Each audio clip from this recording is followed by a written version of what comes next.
السلام علیکم ورحمۃ اللہ وبرکاتہ۔ الحمد للہ رب العالمین والصلاة والسلام علی سید الانبیاء والمرسلین، اما بعد، اعوذ باللہ من الشیطان الرجیم، بسم اللہ الرحمن الرحیم۔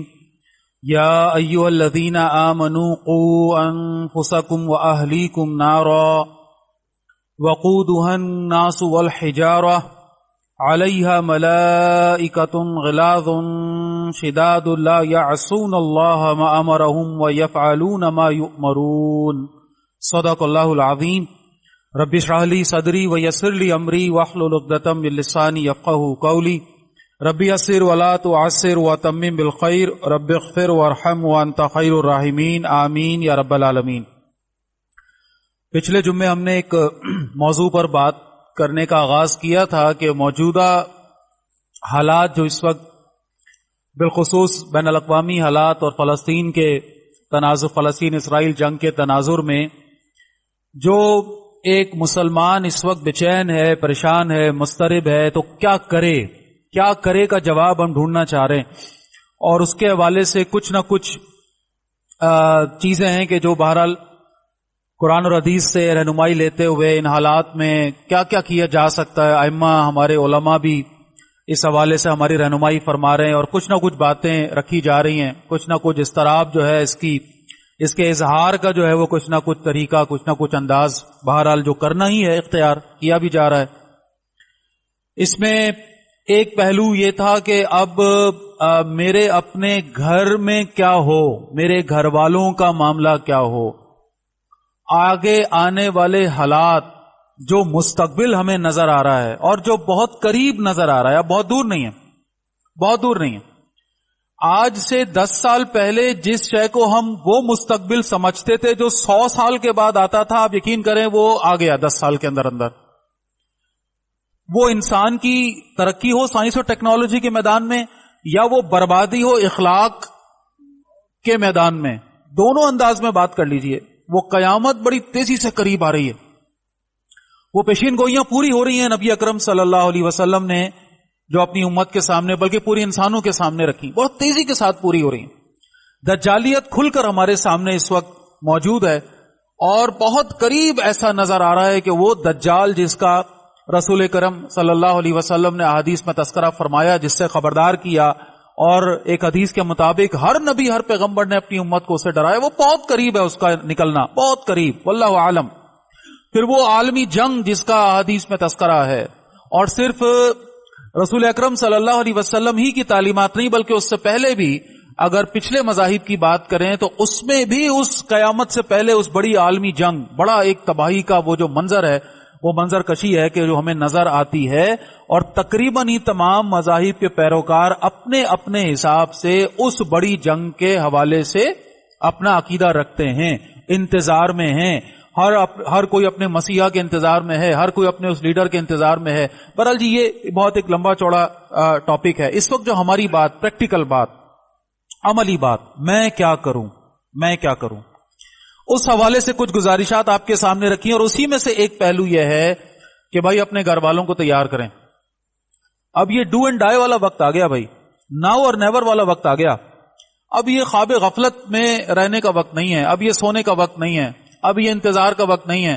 اب وہ وقت گزر گیا کہ کسی درجے میں ہم کہہ دیتے تھے ابھی آگے انشاءاللہ بہتر ہو جائے گا۔ اب تو بھائی یہ اٹھنے کا وقت ہے، جاگنے کا وقت ہے، کچھ کرنے کا وقت ہے۔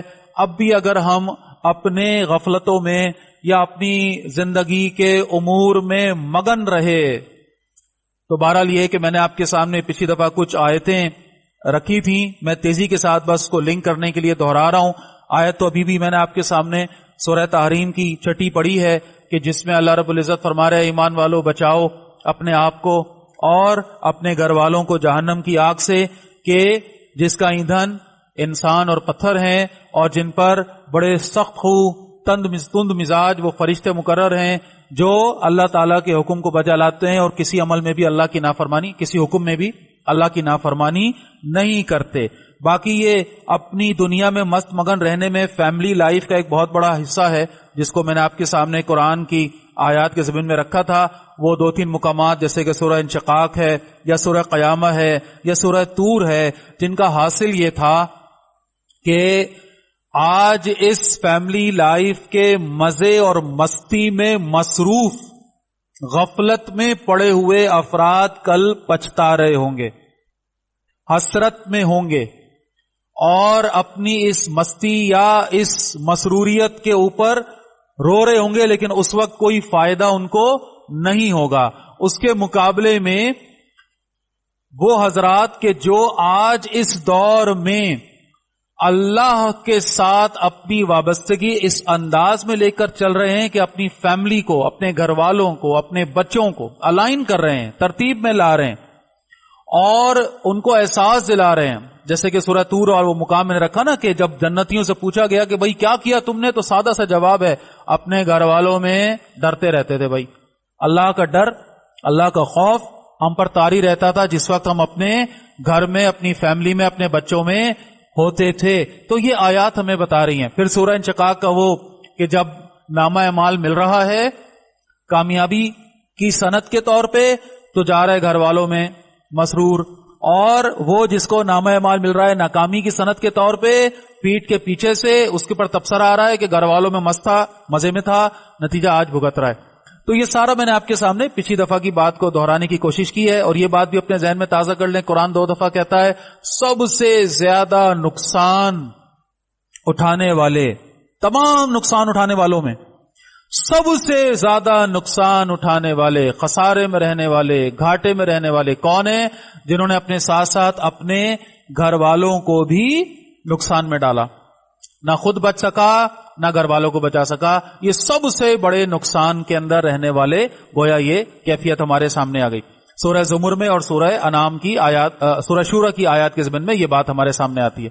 اب آ جائیے، آج میں نے آپ سے کہا تھا کہ کچھ اسٹریٹجیز کو ڈسکس کرنے کی کوشش کرتے ہیں، کچھ لائے عمل پر بات کرتے ہیں، کریں کیا؟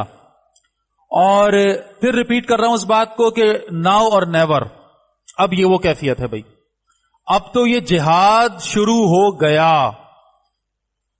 اب اگر کوئی شخص یہ سمجھتا ہے کہ میں اپنی اسی دنیا میں مگن رہ کر وہی صبح شام کر کے اور اپنی کھاؤ کماؤ سو جاؤ والی پالیسی کے تحت چلتا رہوں گا، تو بھائی معذرت کے ساتھ یہ دنیا بہت تیزی کے ساتھ اب 2 حصوں میں تقسیم ہو رہی ہے، ایک اللہ کی پارٹی، ایک شیطان کی پارٹی۔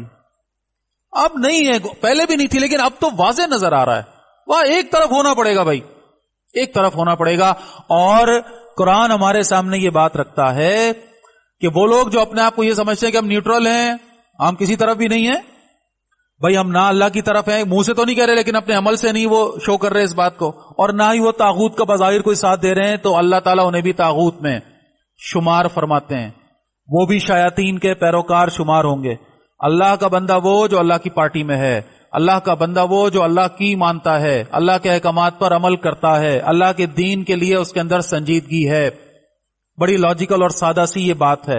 اب جو میں عرض کر رہا ہوں آج کل کے حالات کے حساب سے، اب جو حالات چل رہے ہیں اس پر تو تبصرہ کیا ہی کیا جائے، تقریباً خبریں سب کے پاس پہنچ رہی ہیں، بہت زیادہ برے حالات ہیں، ظلم و ستم کی نئی داستان ہے، نسل کشی کا ایک اور ایپیسوڈ ہے جو اس وقت دنیا دیکھ رہی ہے، اور ایز یوزول اللہ کے ماننے والے اللہ کی گھر کی تقدس کی حفاظت میں پوری امت کی طرف سے جو اپنے آپ کو وہاں اس وقت ریپرزینٹ کر رہے ہیں، وہ اپنی جانیں دے رہے ہیں، اپنے بچوں کی جانیں دے رہے ہیں، ان کی قربانیاں وہ ہیں جو قیامت تک کے لیے اس پوری امت کے لیے حجت بن جائیں گی، یقین کریں، پوری امت کے لیے۔ وہ چند مٹھی بھر جانباز بغیر کسی ٹیکنالوجی کے، بغیر کسی دنیاوی اسباب اور چیزوں کے کس طرح سے اس باطل کو روکے ہوئے ہیں۔ یہ جو اپنے آپ کو ٹیکنالوجی کا چیمپئن کہتے ہیں، یہ جو کہتے ہیں جی ہم تو سیکنڈوں میں چاہیں تو کیا کر دیں، یہ ایسے ڈراتے ہیں کہ ہم تمہیں پتھروں کے دور میں بھیج دیں گے، یہ ایسے ابھر کے آتے ہیں جیسے جناب انہوں نے تو دنیا کو اپنے ہاتھوں میں ایسے مسخر کر لیا ہے کہ اگر ان کی چاپلوسی نہ کی، ان کے سامنے ہاتھ نہ جوڑے تو یہ تہس نہس کر کے مٹا کر نام و نشان مٹا دیں، اور نہ جانے کیسی کیسی باتیں۔ اور ان سے تائب، ان سے مرعوب، ان سے دبے ہوئے ذہنیت والے لوگ ایسے کھڑے ہوتے ہیں اور ہمیں بھی ڈرا رہے ہوتے ہیں، نانا نانا یہ آقا ہیں، ان کے سامنے کھل کر نہ بولو، زور سے نہ بولو، خاموش رہو، دبک کر رہو، بھوکے مر جائیں گے، پتہ نہیں کیا ہوگا اور یہ ہوگا اور وہ ہوگا۔ افغانستان میں اللہ تعالیٰ نے دکھایا کیسے یہ ذلیل و خوار ہوئے. اور اب دیکھیے میں آپ کے سامنے بات رکھ رہا ہوں, مہینہ ہونے کو آ رہا ہے, 7 اکتوبر سے آغاز ہوا تھا اس جنگ کا. اس موجود ویسے تو جنگ چل رہی ہے, میں نے آپ کے سامنے بات رکھی تھی, وہ 90 سال سے 100 سال سے جنگ چل رہی ہے یہ, لیکن یہ جو موجودہ اس وقت کہہ لیجئے جو صورتحال ہے, جو اب یعنی کوئی 25 دن تقریباً ہو گئے, 25-26 دن. اور ایک طرف کون ہے بھائی, وہ نہتے, آپ یقین کریں راکٹ بھی گھروں کے اندر بنا رہے ہیں, جو وہ حال ہے ان کا. اور ایک طرف وہ ہیں جو سیٹلائٹ ٹیکنالوجی اپنے پاس رکھ کے دنیا کی سب سے بڑی عظیم قوت بن کر دعویٰ کرتے ہیں اپنے آپ کو, اور کہتے ہیں جی ہمارے پاس وہ ٹیکنالوجی ہے. ان کا ایک دعویٰ میں ایک دفعہ دیکھ رہا تھا کہ یہ سیٹلائٹ کے ذریعے کسی شخص تک پہنچ کر اس کی کھال کے اندر اپنی لیزرز کو لے جا کے اس کے ڈی این اے کو نکال کے شناخت کر سکتے ہیں. ارے جاؤ, وہ نہتے چند مجاہدین تمہیں چھٹی کا دودھ یاد دلا رہے ہیں, پاگل ہوئے میں. یہ تو اوپر سے جہازوں کے ذریعے بم برسا کر ان کے بچوں کو, یعنی انتہائی غیر انسانی یہ جو یہ حرکت وہاں ہو رہی ہے. دنیا اس پر خاموش ہے. سارے مسلمان ملکوں نے بغیرتی کا لبادہ اوڑھ لیا ہے. اللہ تو فضل کرے, یہ یمن نے تھوڑی کچھ ریزسٹنس دکھائی ہے اور کچھ اعلان جنگ کیا ہے, چلو کم از کم کوئی ایک, چاہے وہ چھوٹی سی قوت ہے حالانکہ چھوٹی سی, اور باقی سارے بیٹھے ہیں دیکھ رہے ہیں, صرف دیکھ رہے ہیں. اور صرف دیکھ نہیں رہے بلکہ اللہ سے دشمنی کا اعلان بھی کر رہے ہیں باقاعدہ. میں پچھلی دفعہ آپ کو بتا رہا تھا کہ وہ لاہور میں 16 دن کا میوزک فیسٹیول بنانے کا اعلان کیا گیا ہے. کل پرسوں کی خبر ہے کہ اسلام آباد میں F9 میں بھی میوزک کنسرٹ نومبر میں کروانے کا اعلان کیا گیا ہے. انا للہ و انا الیہ راجعون. اور سعودی عرب سے جو خبریں آ رہی ہیں وہ تو ایسی ہیں کہ آدمی اپنا سر پکڑے اور سمجھ نہ آئے کہ کیا اپنے بال نوچے کہ کیا کرے.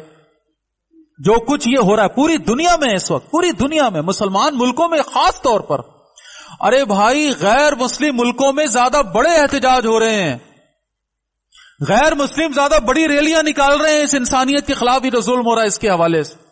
اور مسلمان ملکوں میں یہ تھرکنا اور ناچنا اور بےہودگی اور بے حیائی جو ہے وہ کہاں لے جا کر اپنے جو ہے وہ غم اور غصے کا اظہار کیا جائے, سمجھ نہیں آتا.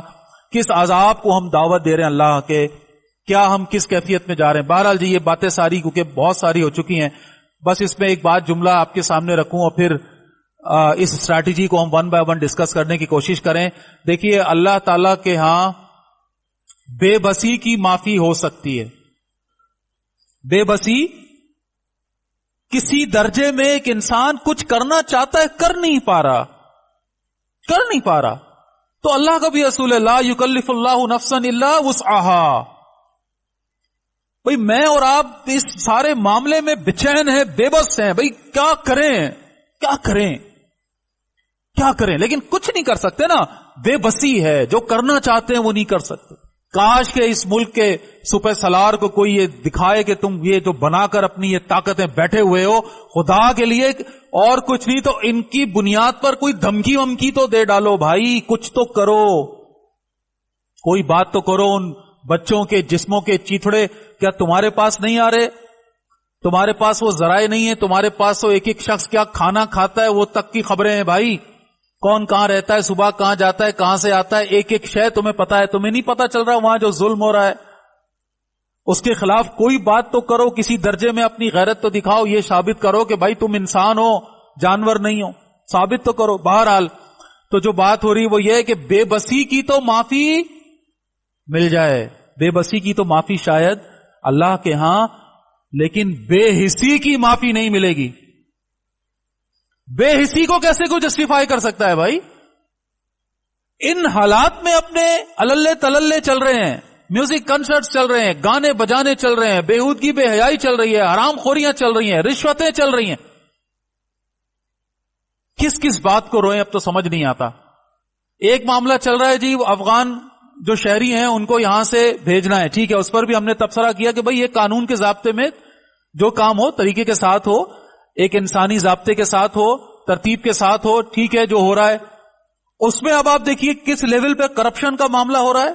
تو کیا ہمارے علم میں نہیں ہے لاکھوں روپے کھا کے کس طرح یہ ادارے کے جو لوگ ہیں وہ جعلی شناختی کارڈ بنا اب یہ ایک نیا کھاتا کھول لیا کھانے پینے کا, حرام خوری کا.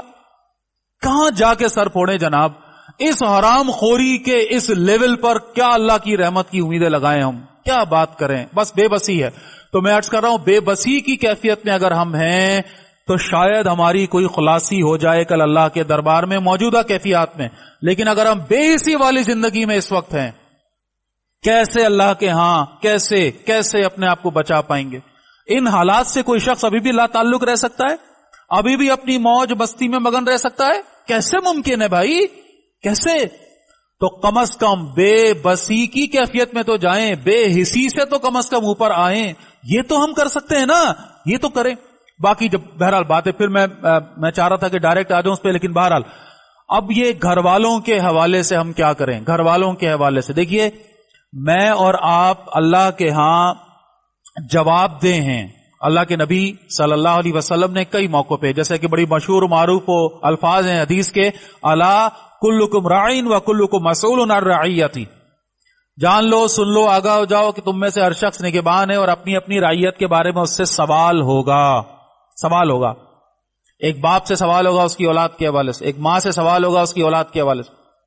ہر شخص اپنے گھر والوں کے حوالے سے مکلف ہے اللہ کے ہاں. تو اب اس صورتحال میں اپنی ذہن سازی کے ساتھ ساتھ اپنے گھر والوں کی ذہن سازی میں بھی اپنا کردار ادا کروں.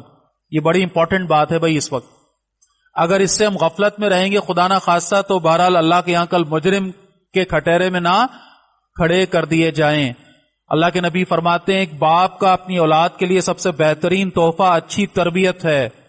اللہ کے نبی صلی اللہ علیہ وسلم نے پریکٹیکل باتیں بتائی ہیں باقاعدہ. نماز کے حوالے سے پوری اسٹریٹجی سمجھائی ہے نا, اسٹریٹجی سمجھائی ہے. 7 سال کا ہو گیا, اب نماز کی تلقین شروع کر دو. اب یہ اسٹریٹجی, اس کو سمجھیں. 7 سال سے پہلے کوئی مسئلہ نہیں ہے, کوئی مسئلہ نہیں ہے. اب یہ لاجیکل بات ہے, ماں باپ نماز پڑھتے ہیں روزانہ پابندی کے ساتھ, تو کیسے ہو سکتا ہے کہ ایک بچہ جو ہے وہ اس سے اللہ تعلق رہے؟ ممکن ہی نہیں ہے, ممکن ہی نہیں ہے. لیکن بہرحال 7 سال کی عمر تک وہ صرف دیکھ رہا ہے جی, اما ابا کو ساتھ میں آ کے کھڑا ہو جاتا ہے, جا نماز پہ کھڑا ہو جاتا ہے, ابا کی انگلی پکڑ کے مسجد چلا جاتا ہے. 7 سال کا ہو گیا, اب باقاعدہ اس کو تلقین کرنی ہے کہ بیٹا نماز پڑھنی ہے. چلو بھائی فجر کا وقت ہو گیا, چلو بیٹا ظہر کا وقت ہو گیا. اب اس کو نماز سکھانا ہے, نماز کی ترتیب بتانی ہے, وہ ساری. کب تک کرنا ہے یہ کام بھائی؟ 3 سال تک تلقین تلقین تلقین تلقین, 3 سال تک. 10 سال کا ہو گیا, 10 سال کا. ویسے بات بڑی سیدھی ہے, ایک بچہ اپنے بچپن سے غیر شعوری عمر سے ماں باپ کو نماز پڑھتا دیکھ رہا ہے, پھر 7 سال کی عمر میں اس کو باقاعدہ کہا جا رہا ہے, 3 سال تک کہا جا رہا ہے. تو بہرحال یہ کہ ایک بچہ نماز کا پابند ہو ہی جائے گا اب, ہے نا. لیکن اگر ابھی بھی اس کے مزاج میں کوئی فساد ہے, اللہ کے نبی فرما رہے ہیں 10 سال کا ہو گیا, 10 سال کا ہو گیا اور اب بھی وہ نماز نہیں پڑھتا, اب اس کی مار لگاؤ, اب اس کی پٹائی لگاؤ. ٹھیک ہے, تو یہ نماز کی اہمیت اپنی جگہ ہو گئی. ابھی تو موضوع ہمارا کیا چل رہا ہے؟ یہ اسٹریٹجی. اللہ کے نبی یہ لا عمل بتا رہے ہیں نا, ترتیب بتا رہے ہیں کیسے گھر والوں کی تربیت کرنی ہے, کیسے گھر والوں کی تربیت کرنی ہے. اب دیکھیے یہاں پر سورہ تغابن کی بھی وہ آیت میں نے آپ کے سامنے پڑھی, جہاں اللہ رب العزت نے اس مال کو اور اولاد کو, یہ بیویوں اور اولادوں میں سے کچھ کو دشمن قرار دیا نا. تو اے ایمان والو, تمہاری بیویوں میں سے اور تمہاری اولادوں میں سے تمہارے دشمن ہیں, ان سے بچو, ان سے بچو. سورہ تغابن میں ہم نے دیکھا. اور کیا کرو؟ وَإِن تَعْفُوا وَتَصْفَحُوا وَتَغْفِرُوا فَإِنَّ اللَّهَ غَفُورٌ رَحِيمٌ. جانے دو, درگزر کرو, معاف کرو, تو اللہ تعالیٰ بھی معاف کرنے والا ہے. تو یہ پیار, محبت, شفقت, ان کے ساتھ لگے رہنا. اب دیکھیے ایک پہلا نقطہ آپ کے سامنے جو رکھ رہا ہوں اس پورے بات چیت کے اندر, وہ کیا ہے؟ وہ بنیادی بات, پیار محبت سے سمجھانا زیادہ مشکل ہے کہ ڈانٹ ڈپٹ اور مار سے سمجھانا زیادہ مشکل ہے؟ پیار محبت سے سمجھانا زیادہ مشکل ہے. آپ پیار سے محبت سے کسی کو مخاطب کریں گے اور بچے کو نہیں سنے گا, نہیں سنے گا, بار بار کرنا پڑے گا, بار بار کرنا پڑے گا, بار بار کرنا پڑے گا. مار تو ظاہر سی بات ہے, وہ تو میں ایک مثال دے رہا ہوں بات سمجھانے کے لیے. تو بھائی یہ گھوڑے اور ہاتھی بھی 2 ٹانگوں سے کھڑے ہو جاتے ہیں فٹ بال کے اوپر, ہو جاتے ہیں کہ نہیں ہو جاتے؟ یہ شیر بھی جو ہے, جو جنگل کا بادشاہ ہے, یہ بھی انسان کے چابک دیکھ کر وہ آگ لگے ہوئے دائرے کے اندر سے سرکس کے اندر کود کود کے نکل جاتا ہے بھائی. ٹھیک ہے, تو بات کو سمجھیں. سختی اپنی جگہ, مار اپنی جگہ, اس کی اہمیت اپنی جگہ. اللہ کے نبی نے فرمایا اپنے گھر والوں سے ڈنڈا مت ہٹانا اور انہیں اللہ سے ڈراتے رہنا. تو یعنی سختی کا وہ عنصر اپنی جگہ ہو گیا, لیکن اس اسٹریٹجی کے اندر یہ والا جو پہلو ہے, پیار سے, شفقت سے, محبت سے سمجھا کر انہیں اللہ کا بندہ بنانا ہے. ایک جملہ عرض کر رہا ہوں, اللہ کا ڈر تو ایمان کی بنیاد ہے نا, اللہ کا ڈر ایمان کی بنیاد ہے. آغاز کہاں سے ہوگا؟ اللہ کی سزا کا ڈر. اور اس کو لے جانا کہاں پر ہے؟ اللہ کی ناراضگی کے ڈر تک. ٹھیک ہے؟ پہلے بھی میں نے مثال دی تھی. ایک باپ ہے اپنے 6 سال کے بچے کو غلط کام کرتا ہے, وہ ایسے ہاتھ اٹھا کہتا ہے بتاؤں ابھی. بچہ ڈر جاتا ہے, بچہ سہم جاتا ہے. کیوں؟ اس کو پتا ہے میں نے یہ کام نہیں چھوڑا تو ابا جان تھپڑ مار دیں گے. ٹھیک ہے, اب یہ بچہ 16-17 سال کا ہو گیا.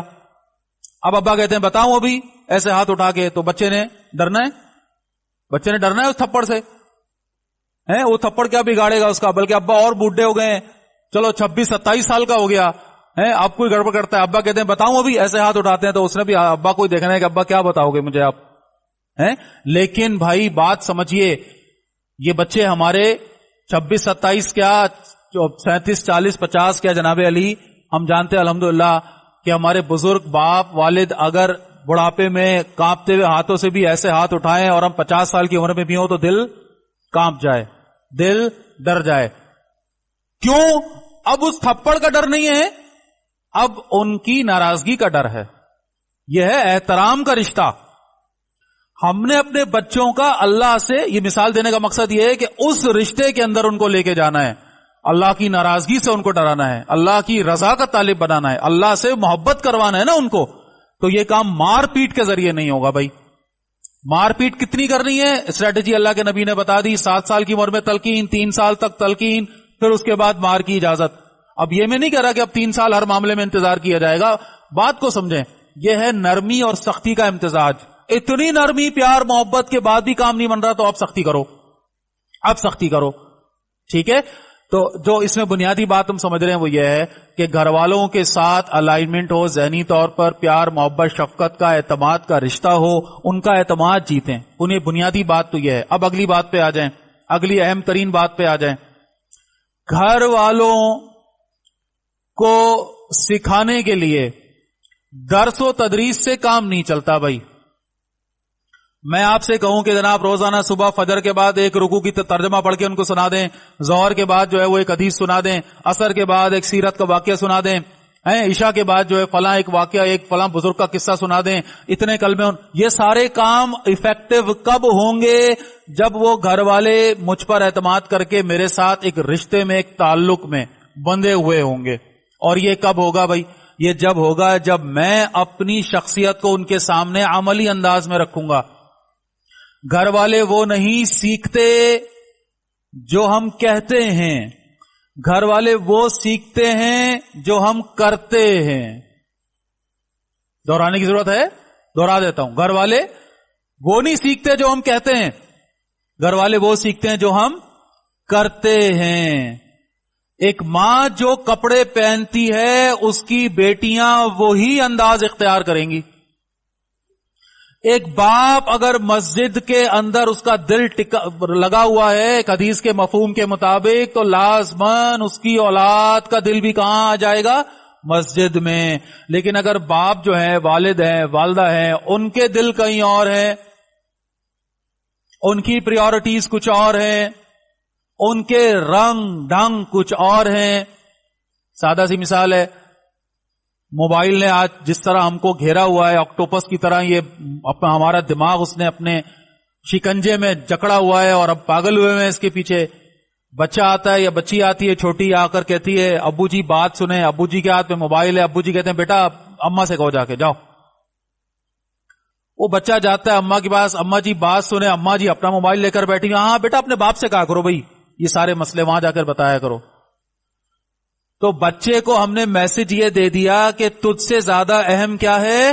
یہ موبائل ہے, تجھ سے زیادہ اہم ہے یہ میرے لیے. تو یاد رکھیں, اب تیار رہیں ذہنی طور پہ کہ جب آپ اس کیفیت پہ ہوں گے کہ جب آپ اس کے مخاطب کر رہے ہوں گے بیٹا میری بات سنو, تو وہ بھی بتا رہا ہوگا کہ ابا جی آپ سے زیادہ اہمیت میرے موبائل کی ہے, یا میرے اور دوسرے دھندوں کی جو بھی کام دھندے میں وہ لگا ہے اس کی ہے. آپ نے جب میری اس وقت نہیں سنی جب میں آپ کو سنانا چاہتا, میں آپ کی کس خوشی میں سنوں جب آپ مجھے سنانا چاہ رہے. تو بات کو سمجھیں. تو لہذا یہ جو عمل ہے نا بھائی, عمل. اچھا اب یہاں ایک اور نقطہ ایڈ کر لیجئے.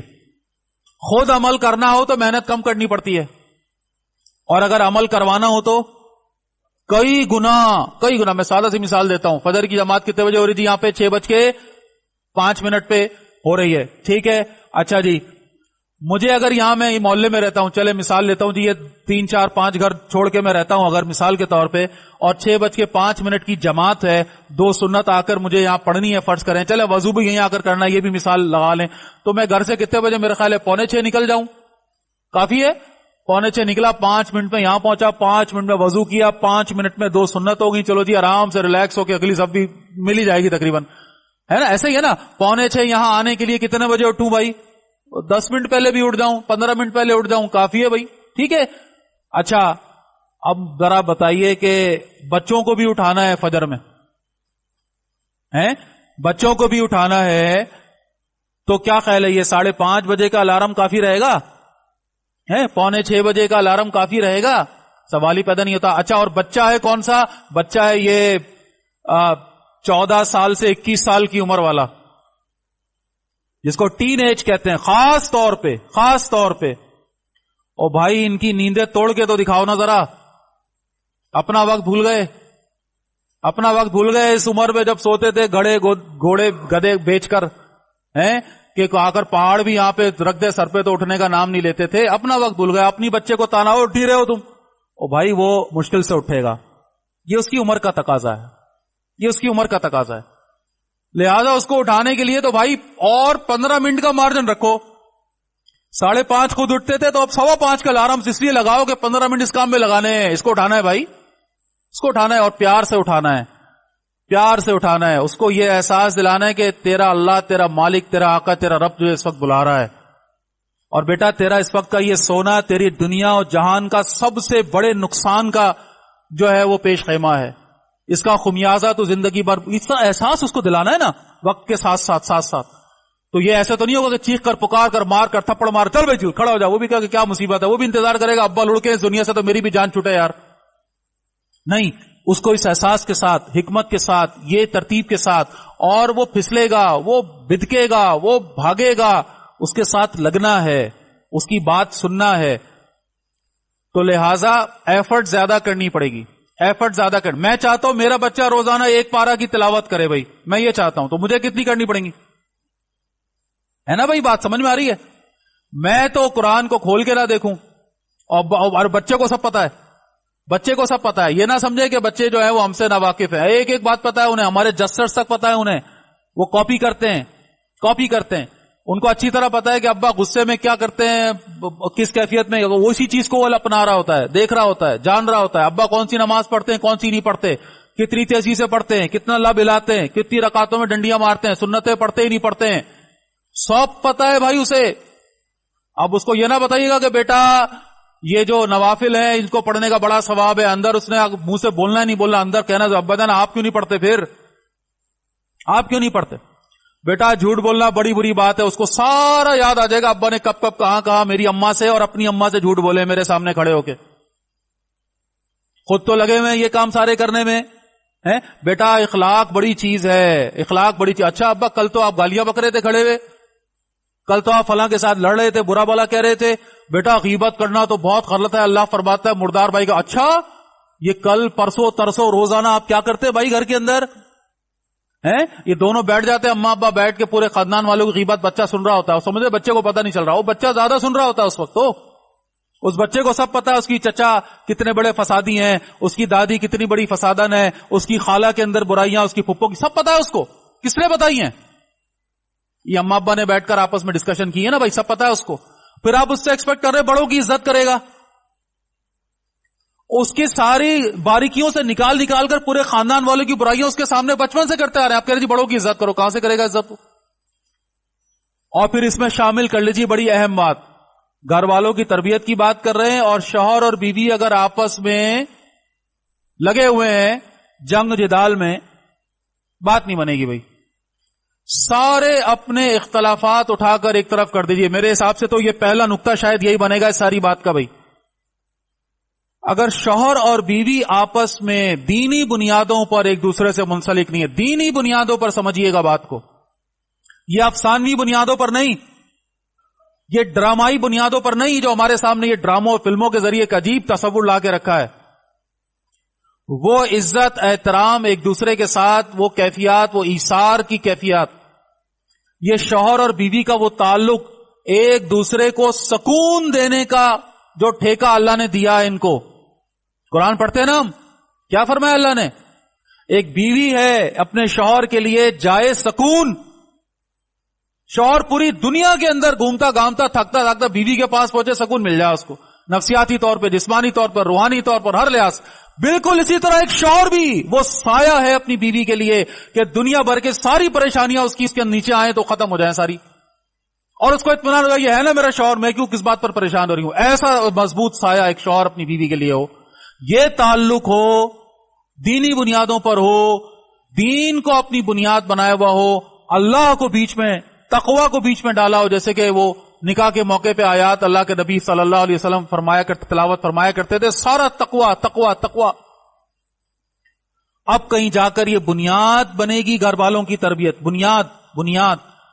اور اگر یہ نہیں ہے تو پھر یہ بات ہی کرنا بیکار ہے. اگر اپنی چھوٹی چھوٹی بیکار کی 2-2 ٹکے کی باتوں پر ایک دوسرے سے لڑ رہے ہیں، دنیا کے مسائل لگے ہوئے ایک دوسرے کے ساتھ کرنے میں، اور چاہ رہے ہیں بچہ میرا اللہ کا ولی بن جائے، اور ولی بننا دور کی بات ہے، وہ انسان ہی بن جائے بڑی بات ہے، وہ انسان ہی بن جائے بڑی بات. اب یہاں سے ایک اور نقطہ اٹھا لیتے ہیں. بھائی اپنے بچوں کو پہلے اچھا انسان بنائیں. بات کو سمجھیں.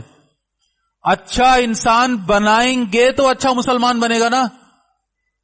اچھا انسان بنائیں، اس کے اندر درد انسانیت کا، احترام انسانیت کا، ایک دوسرے کی مدد کا جذبہ. یہاں تو مسئلہ بڑا عجیب ہے. اما جان لنچ دیتی ہیں اور کہتی ہیں خبردار بیٹا کسی کے ساتھ شیئر کیا تو.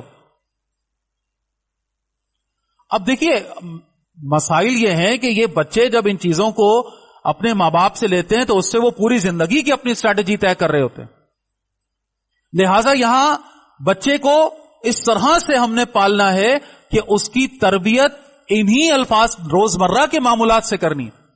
انسان اچھا بن گیا. اب آ جائیے اگلی بات، اور یہ ساری باتیں تو میں نے بہرحال اس موضوع کے اعتبار سے کر دی. ان حالات میں اب آ جائیے اصل بات. ان حالات میں یہ جو حالات چل رہے ہیں، ان بچوں کے ساتھ سب سے بڑا چیلنج کیا ہے؟ ان کا ایمان بچانا، ان کا عقیدہ بچانا. آج ہمارے نوجوان کو یہی نہیں پتا کہ یہ جو اسرائیل اور فلسطین کی جنگ ہو رہی ہے تو یہ ہو کیوں رہی ہے. او بھائی اچھا خاصا میں اپنا ایگزام دے رہا ہوں، میں اپنے اسٹڈیز کر رہا ہوں، میں تو لگا ہوا ہوں اس دوڑ کے اندر. یہ درمیان میں کہاں خواہ یہ حماس کو، فلسطینیوں کو اور فلاں کو تکلیف کیا تھی بیٹھے بیٹھے؟ کیوں یہ خواہ کی جو ہے وہ جنگ اور کیوں خواہ اس پر بات چیت ہو رہی؟ اس کو پتہ ہی نہیں ہے. تو اس کو بتانا ہے مسجد اقصی کیا ہے، بیت المقدس کیا ہے، اس کا ہم سے تعلق کیا ہے، اس کی ہمارے یہاں اہمیت کیا ہے، رسول اللہ صلی اللہ علیہ وسلم کا اس سے تعلق کیا ہے، یہ بتانا پڑے گا. اس کو تاریخ بتانی پڑے گی، اس جنگ کا بیک گراؤنڈ بتانا پڑے گا، اس کو سمجھانا پڑے گا. اپنے صحیح اور غلط کی پہچان، اپنے دوست اور دشمن کی پہچان، شیطان کا تعارف اس کے سامنے مکمل رکھنا پڑے گا، اور اسی طرح اپنے اللہ کو اس کے سامنے مکمل طور پر اس کی معرفت اس کو دینی ہوگی. یہ کام کون کرے گا؟ یہ ہم نے کرنا ہے نا اپنے بچوں کے لیے. کوئی باہر سے آ کے تو نہیں کرے گا. اور یہ نہ سمجھیں کہ اگر میں اپنے بچے کی تربیت نہیں کر رہا تو اس کی تربیت نہیں ہو رہی. میں اگر اپنے بچے کی تربیت نہیں کر رہا، تربیت پھر بھی اس کی ہو رہی ہے. کر کون رہا ہے؟ کوئی اور کر رہا ہے. پھر یا وہ موبائل کر رہا ہے، وہ لیپ ٹاپ کر رہا ہے، کمپیوٹر کر رہا ہے، یا اس کے دوست کر رہے ہیں، یا اس کے محلے والے، یا کوئی اور کر رہا ہے. ٹی وی کر رہا ہے، ڈرامے کر رہے ہیں، فلمیں کر رہی ہیں. یہ نہ سمجھے میں نہیں کر رہا تھا، کوئی نہ کوئی اس کی تربیت میں لگا ہے. اگر میں نہیں کر رہا، میں اپنے اس فرض سے غافل ہوں، دوسرے نہیں ہیں غافل. وہ ہم سے ہمارے ان بچوں کو چھین چکے ہیں، ان کی ذہنیت کو بدل چکے ہیں، ان کو ہم سے دور کر چکے ہیں، اپنے دین سے دور کر چکے ہیں، قرآن سے حدیث سے دور کر چکے ہیں، ان کے ذہنوں میں شکوک و شبہات ڈال چکے ہیں. اور یہ ہے اس وقت کا ایک اور بہت بڑا چیلنج. ہمارے ہاتھوں میں سوشل میڈیا ہے، جہاں اس کی اچھائیاں ہیں، پازیٹیوز ہیں، جہاں اس کا ٹھیک ہے، اس سے تو آپ بھاگ نہیں سکتے. اپنی جگہ وہ الگ ڈیبیٹ ہے. لیکن اس کا جو نقصان اس وقت ہو رہا ہے وہ کیا ہو رہا ہے؟ ہر ایرا غیرہ بیٹھ کر تبصرے کر رہا ہے، نصیحتیں کر رہا ہے، علامہ بنا ہوا ہے، دین سے کوئی تعلق نہیں ہے، نہ دین کا علم ہے، نہ تاریخ کا علم ہے، کچھ نہیں ہے، بیٹھے ہوئے ہیں اور لگے ہوئے اپنی ادھر ادھر کی کہانیاں سنانے میں. اور کام کیا ہے ان فتنہ پردازوں کا؟ کام کیا ہے؟ کام سمجھیں. یہ فتنہ اب اس دور کا کیا ہے؟ پہلے دور کے فتنے کیا ہوتے تھے؟ وہ کوئی نظریہ لے کر آتے تھے، نظریہ لے کر آتے تھے. مثال کے طور پر ختم نبوت کے نظریے پر وہ چرک لگایا, انہوں نے معاذ اللہ کوئی بدبخت مولود اٹھا اور نبوت کا دعویٰ کر دیا نا, تو یہ فتنہ ہوتا تھا بڑا. پھر ان فتنوں سے بچانے کے لیے علماء میدان میں آتے تھے اور یہ ترتیب آگے چلتی. اب آج اس دور کے فتنوں کا سمجھیے کیا ہو رہا ہے. اب وہ دور چلا گیا. اب کیا فتنے ہیں؟ اب فتنے یہ ہیں کہ شکوک ڈال دو, سوالات ایسے لا کر دماغوں میں ڈال دو جن کا کوئی جواب ہی نہیں ہے. جب مجھے یہ سوالات اندر ہی اندر کھا رہے ہوں گے جن کا کوئی جواب مجھے نہیں مل رہا, تو میں لازمی طور پر بدک جاؤں گا, ہلکا پڑ جاؤں گا. ایمان کی وہ شیلڈ ہم سے چھینی جا رہی ہے ان سوالات کے ذریعے, ڈاؤٹس کے ذریعے, شکوک و شبہات کے ذریعے. ہمارے اسلاف سے ہمیں متنفر کیا جا رہا ہے, علماء سے متنفر کیا جا رہا ہے. ایسے علماء جن کے کردار خراب ہے, ٹھیک ہے, علماء سو ہیں, ہر دور میں رہے, ان کو پریزنٹ کر کے ان کی مثالیں دے کے علماء حق سے ہمیں دور کیا جا رہا ہے, چاہے وہ گنتی کے اندر چند ہی کیوں نہ رہ گئے ہوں. ٹھیک ہے, وہ تو ہر جگہ ہے, وہ تو ہر فیلڈ کے اندر ہے, ہر میدان کے اندر ہے. تو ہم بطور باپ کرپشن کر رہے ہیں نا, بطور ماں کرپشن کر رہے ہیں نا, بطور دوست کرپشن کر رہے ہیں نا, ٹھیک ہے, تو کوئی مولوی کرپٹ کر لے گا تو آسمان گرے گا کیا؟ وہ بھی تو ہم میں سے ہی ہے نا بھائی. تو بات کو سمجھیں. اب میں جو عرض کر رہا ہوں کیا کہ ٹھیک ہے کچھ لوگ برے ہیں, ان کو سامنے رکھ کے پوری کی پوری سب کو کہہ دینا, متنفر کر دینا, اور پھر بیٹھے ہوئے سوشل میڈیا پہ ایسے لوگ جنہوں نے بہرحال ذہین لوگ ہیں, دلائل جمع کر لی ہیں, کتابیں کھول لی ہیں, جو مسئلے آج سے 1000 سال پہلے علماء کرام نپٹا کر سالو کر کے بیٹھ کر فارغ ہوئے میں ان مسئلوں کو کھرچ کے نکال کر عوام کے سامنے لا کر, وہ ڈسکشنز ان کا عوام سے کوئی تعلق نہیں ہے, وہ عوام کے اندر لائی جا رہی ہیں. وہ موضوعات جن کا کوئی لینا دینا عوام سے نہیں ہونا چاہیے تھا وہ لایا جا رہا ہے. میں آپ کو سادہ سی مثال دوں. میں آپ کو اگر اس وقت سرجری کے اصول بتانے شروع کر دوں کہ اپینڈکس کی سرجری جو ہے وہ اس طرح سے ہوتی ہے, یہ سٹیپس ہوتے ہیں, یہ اس کے انڈیکیشنز ہوتی ہیں, یہ اس کے اندر میڈیسن ہوتی ہے, یہ تو کیا خیال ہے آپ لوگ, کیا میری اس بات کو کس طور پہ لیں گے؟ کیا پاگل بنے بھائی, یہ کیا کر رہے ہیں آپ؟ تو بات کو سمجھیے. وہ علمی جو ساری باریکیاں, وہ سارے پہلو جن کا تعلق اس وقت آتا ہے انسان کی زندگی میں جب علمی لحاظ سے وہ اس جگہ پہنچتا ہے, پھر ان باتوں کو اپنے سامنے پاتا ہے. وہ باتیں عوام الناس میں میرے اور آپ کے سامنے لا کر رکھنے کی کوئی لاجک نہیں بنتی. ان موضوعات کو لا کر, اور خاص طور پر ان بچوں کو ذہنی طور پر برباد کر کے, متنفر کر کے, دین سے, مسجد سے, محراب سے, ممبر سے, اسلاف سے ان کو دور کیا جا رہا ہے. ان کو بچانا ہے بھائی. کیسے بچانا؟ اب تو یہ معاملہ ہے کہ آ گئی یہ چیزیں, اب تو آنا پڑے گا ہمیں بھی میدان میں, ہمیں ان کے سوالوں کے جواب دینے پڑیں گے, ہمیں ان کو بچانا پڑے گا. میرا بس نہیں چل رہا ہے, میں تو آپ کو کہوں کہ جناب, کیونکہ میں نہیں کر سکتا اس لیے میں کہہ نہیں سکتا, لیکن خواہش میری یہ ہے کہ میں اپنا بھی اور اپنے گھر میں جتنے موبائل ہیں نا سب توڑ دوں. اللہ کرے ایسا کوئی ہمت میرے اندر آ جائے, کوئی ایسی کیفیت بن جائے. لیکن مصیبت یہ ہے کہ بہرحال ہم سب جانتے ہی ہو نہیں سکتا.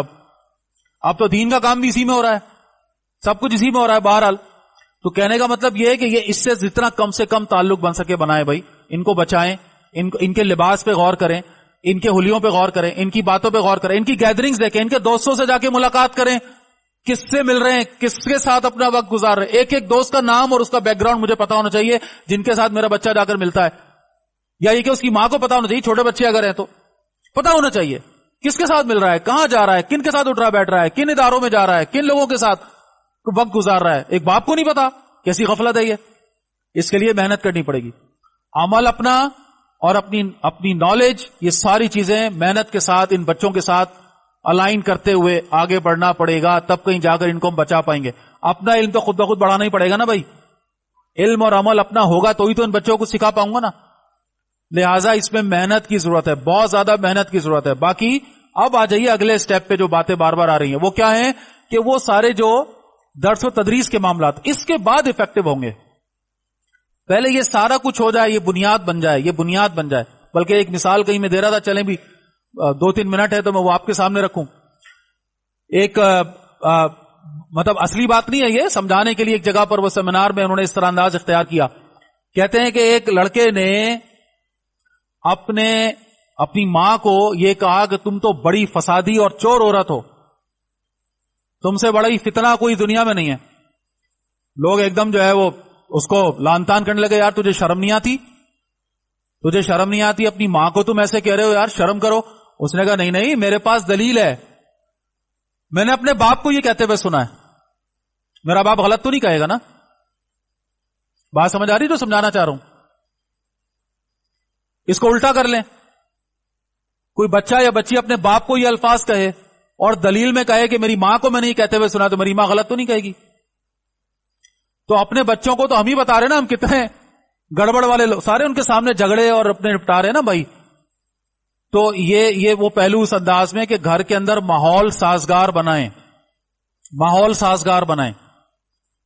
نماز کو دانتوں سے پکڑیں، یہ نماز ریپریزنٹیٹو ہے پورے دین کی. اذان کی آواز آتے ہی گھر میں قیامت مچ جائے، ہلچل ہو جائے، دیکھنے والا دیکھے کہ یار ابھی تو آرام سے بیٹھے تھے، کھا پی رہے تھے، اپنے معاملات میں تھے، مشغولیات میں تھے، یہ کیا ہو گیا؟ ان کو خیریت ہے؟ یہ کیا ہوا کہ جیسے ہی ادھر آواز اللہ اکبر اللہ اکبر، ایک دم قیامت آ گئی، کھڑے ہو گئے، اٹھل پچھل ہو گئی، چلو بھائی کھڑے ہو جاؤ، چلو بھی چلو، چلو بھی وضو کرو، چلو بھائی چلو بیٹا فلاں، چلو بیٹا فلاں. بچیاں گھر میں وضو کر کے جائے نماز بچھا رہی ہیں، حضرات جو ہیں وہ مسجد کی طرف دوڑ لگا رہے ہیں، لباس تبدیل ہو رہے ہیں، جو بھی اس کے اندر تیاری کا پہلو ہے. یہ بچے کو دن میں جب وہ 5 دفعہ یہ ریپیٹ ہوگا نا یہ سین، تو اس کو پھر بہت آسان ہو جائے گا اس کے ایمان کو، عقیدے کو بتانا، سمجھانا، اور اس کو یہ بتانا کہ تو اللہ کا بندہ ہے اور اللہ کے ساتھ تو جڑا ہوا ہے، اللہ کے ساتھ تیری وابستگی ہے، اللہ کو بھولنا نہیں ہے، اللہ کا ایک دین ہے، اس کے دین کے تقاضے ہیں، ان کو پورا کرنے کے لیے اپنے آپ کو لگانا ہے، کھپانا ہے. تو لہٰذا یہ نماز تو وہی اس طرح سے ہو جائے، باقی بھی دین کے سارے امور، سارے پہلو گھر کے اندر اس طرح سے ڈسکس ہوں. ٹھیک ہے آج کل حالات خراب ہیں اور خاص طور پر جو لوگ باہر رہتے ہیں ان کے لیے ایک درجہ اور مشکل ہو جائے گی. وہاں کا ماحول، یہاں کون سا ماحول اچھا ہے؟ اب یہاں کون سا ماحول اچھا ہے؟ لیکن چلو ایک درجے میں اپنے آپ کی تسلی کے باہر زیادہ خراب ہے، ٹھیک ہے، تو وہاں زیادہ محنت ریکوائرڈ ہوگی. دلوں میں یہ دیا جلا دیں عقیدے کا، اللہ سے محبت کا، بات بات پر چیزیں سامنے لے کر آئیں، ان کو یاد دلائیں کہ تم مسلمان ہو، ان کو یاد دلائیں کہ ہمارا خالق، مالک، آقا، رب وہ اللہ ہے. اس اللہ کی پہچان، اس کی خصوصیات جو قرآن و حدیث میں وہ بتائیں انہیں، نماز کی اہمیت، روزے کی اہمیت بتائیں انہیں، قرآن کے ساتھ جوڑے انہیں، قرآن خود پڑھیں، ان کو پڑھوائیں. یہ ساری چیزیں. اسی طرح ایک پہلو چلے بھی ذہن میں آ گیا، میں اپنے والد صاحب کی عزت نہ کروں، ان کا ادب نہ کروں، ان کے ساتھ سلوک نہ کروں، اچھا، اور ان کے سامنے تن کر کھڑا ہو جاؤں اور ان کی باتوں کے جواب بھی دوں، ان کے سامنے اپنی آواز بھی اونچی کروں، اور اس کے بعد میں یہ توقع کروں کہ میری اولاد میرے بڑھاپے میں میری عزت کرے گی، میرے ساتھ اچھا سلوک کرے گی. بھائی یہ تو ممکن نہیں ہے نا، ممکن نہیں ہے. تو ٹٹ فار ٹیٹ، بڑی سیدھی سی بات ہے، جو بو گے وہ کاٹو گے. گھر کا ماحول سازگار بنائیں، گھر میں دین کی باتیں ہوں، دین کا سیکھنا سکھانا ہو. کم از کم ایک دفعہ روزانہ، چاہے 15 منٹ کے لیے ہی صحیح، اللہ کے لیے سارے گھر والوں کو لے کر بیٹھ جائیں. اللہ کی بات، رسول اللہ کی بات، قرآن کی بات، جنت کی بات، دوزخ کا تذکرہ، سیرت سے کوئی واقعہ، کچھ نہ کچھ، کوئی ایک بات، کوئی ایک دعا سکھانے کا اہتمام، صبح اٹھنے کی دعا، رات کو سونے کی دعا، باہر نکلنے کی دعا، حفاظت کی دعائیں، کچھ نہ کچھ. میں کہہ رہا ہوں 15 منٹ ہی صحیح، اللہ توفیق دے اس سے زیادہ بیٹھیں، کم از کم 15 منٹ سب بیٹھ جائیں، کوئی کتاب اٹھا لیں، اس میں سے ایک صفحہ پڑھ کے سنا دیں، کوئی قرآن کا موضوع لے لیں، کسی پر جن پر رلائے کرتے ہیں، جن کو آپ سمجھتے ہیں یہ اچھے مقرر ہیں، اچھے مدرس ہیں، ان کی بات سمجھ میں آ رہی ہے، ان کی آڈیو لگا دیں، ویڈیو لگا دیں، جو بن پڑے لگا کر بیٹھ جائیں، سب الائن ہو کر ایک ساتھ بالکل جمع ہو کر پیار سے، محبت سے، کچھ نہ کچھ. یہ وقت بڑا اہم ہے. اب اگر ہم نے نہیں یہ سب کیا تو ہم نکل جائیں گے اس گنتی سے جن کو ایمان والے قرآن کہتا ہے، جن کو حزب اللہ قرآن کہتا ہے، جن کو اللہ کا بندہ کہا جاتا ہے. اور ہم نکل گئے تو ہم پھر اس کچرے کی طرح ہوں گے کہ جن کو صرف آگ لگائے. کچرے کو کیا کرتے ہیں؟ آگ لگاتے ہیں. بھائی اللہ تعالی اور نہ ہی اللہ کا دین محتاج ہے میرا اور آپ کا، بھائی معاذ اللہ. یہ جتنے مسلمان ہیں، 1.25 ارب جتنے بھی ہیں، خرب ارب جتنے بھر کر اس دنیا کے اندر، یہ سارے کے سارے اللہ کے باغی ہو جائیں تو اللہ کے دین کو کوئی نقصان پہنچے گا؟ ہرگز نہیں، ہرگز نہیں. اللہ کا دین محتاج نہیں ہے. اللہ کی شان معاذ اللہ ثم معاذ اللہ محتاج نہیں ہے کہ اس کی ہم کریں گے تسبیح تو اس کی تسبیح ہوگی.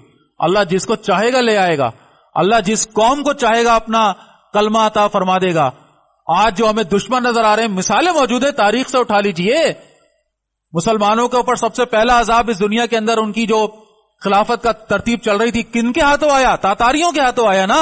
اور وہی تاتاری تھے جن کو ہم جانتے ہیں کہ اس کے بعد جو اسلام کا جو دوبارہ علمبردار بنے, دوبارہ جھنڈا بلند کیا, کس نے؟ انہوں نے کیا. اللہ نے ان سے دیکھیے کیسا کام لے لیا. تو اللہ کا دین ہمارا محتاج نہیں ہے, ہم محتاج ہیں اس کے. ہمیں ایفرٹ کرنی ہے, ہمیں محنت کرنی ہے, ہمیں وقت لگانا ہے. میں بہت بڑا ڈاکٹر انجینئر بن گیا لیکن اگر وہاں ناکام ہو گیا تو میں ناکام ہوں. میں بہت بڑے گھر گاڑی بنگلے بنا چلا گیا, وہاں ناکام ہو گیا تو میں ناکام ہوں. اس بات کو سمجھنا ہوگا, صرف کہنے سے بات نہیں بنے گی, سمجھنا ہوگا. اس کے لیے اپنے اوپر, اپنے گھر والوں پر محنت کرنی پڑے گی, وقت لگانا پڑے گا, ایفرٹ کرنی پڑے گی, محنت کرنی پڑے گی. جو جہاں جس کیفیت میں الگ الگ ہو سکتی ہے. ایک عورت کے لیے آسان نہیں ہے کہ وہ اکیلی اگر اللہ کی بندی, اللہ نے اس کو توفیق دی ہے تو وہ اپنے پورے گھر کو بدلے. بہت مشکل ہے, لیکن بھائی کرنے کا کام یہی ہے, لگی رہے آخری سانس تک.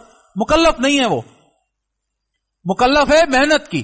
محنت کرے اپنے شوہر پہ, اپنے بچوں پہ محنت کرے. ایک باپ ہے, اللہ نے بڑھاپے میں اس کو اللہ نے توفیق دے دی, اپنا اس کو معرفت عطا فرما دی, الحمدللہ, اللہ کا شکر ادا کیا سب سے پہلے تو. اب اپنے گھر والے بگڑ چکے ہیں, ہاتھ سے نکل چکے ہیں, اولاد بڑی ہو چکی ہے, اپنی بات اب سنتی نہیں ہے. پریشان نہیں ہو, اللہ سے دعا, پریشان تو ہونا پڑے گا obviously, لیکن وہ نہیں میں بات کر رہا کہ جی اب اپنے اوپر اس کو ہرزجہ بنا کر رونا نہیں. محنت شروع کر دیں, کام شروع کر دیں, لگے رہیں اللہ کی توفیق سے, بات رکھتے رہیں, یاد دہانی کراتے رہیں, خود بھی اللہ کے سامنے گڑ گڑائیں, روئیں, دعائیں کریں اور عمل کریں, اور ان کو بھی توفیق دینے کی, ان کو بھی جو ہے وہ دعائیں کرتے ہوئے اپنے جو بن پڑتا ہے. ہم مکلف ہیں کس کے؟ محنت کے. نتیجہ ہمارے ذمہ نہیں ہے. پہلے بھی مثال دی تھی, جب انبیاء کی اولادیں جہنم میں جا سکتی ہیں تو میں اور آپ کیا ہیں؟ جب انبیاء کی بیویاں جا سکتی ہیں تو میں اور آپ کیا ہیں؟ کوئی حیثیت نہیں ہماری تو ان کے مقابلے میں. محنت کریں, لگے رہیں, اسٹریٹجیز بنائیں, جڑیں, صحبت کے اندر خود بھی آئیں, اپنے بچوں کو بھی لائیں, جوڑے, بس یہ کام کرتے رہیں. اور اس صورتحال میں حزب اللہ کا تعارف, حزب الشیطان کا تعارف, حق اور باطل کا تعارف, یہ کیا ہے, ان موضوعات کو سامنے رکھیں.